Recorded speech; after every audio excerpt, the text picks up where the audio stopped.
zi. Le parallelo popolare lo bade cărțan veni farul Italiei. Le personaggio principale le capra. Le personaggio secondaire le troiesco queso e poi undeva pe un fuduceni le luge mechero. Le capra vient à la maison și îi spuse Iezul comme ça. Băi, să nu deschideți ușa până nu mă veți auzi chante comme ça. Troiezi cu queso, avem un la portă. Qu'est-ce que v-am adus de potol? La care Iezi au răspuns în cor, très bien mama. După care le capra, ça va. Le șmecherul je viens à la maison și chante comme ça. Troiezi cu queso, avem un la portă. La care Iezi deștepți au spus, nu-i mama, e lui șmecherul.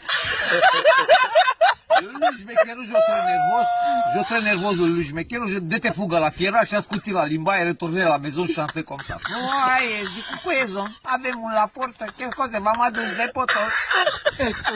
potol. La care Iezi proști au deschis. Le premier s-a scus dans le dulap, le deuxième dans son pat et le troisième est petit Simono dans la sobă. Le șmecherul je intra la maison și je mangeais. Mais le premier dans le dulap, le deuxième dans son pat et le troisième nu l-a găsit. De cap, Le capra vient à la maison, le petit Simonet est înainte și spuse comme ça. Mama, le șmecherul je mange mon frère. Mais non, mais oui, m'a comme ça, zice, gheogâlț. Eu très nervoasă, le capra de pe fuga la și spuse comme ça.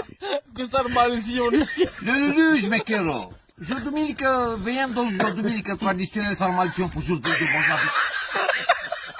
Băi, ești nebun. La care lupul deștept a zis, nu viu.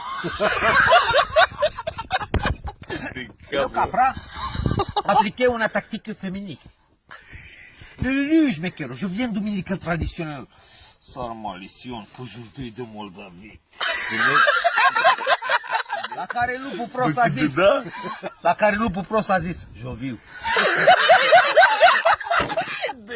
Deci ăsta e cea mai tare. Acum lui șmecherul și-o pregătit la costum și frac kilos de lac. Le capra, masă întinsă, potol din gros, grop adânc, foc puternic tros, un foc lupul mort.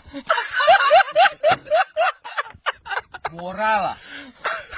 Într-o noapte luminoasă, frumos calcă o domnișoară trenul.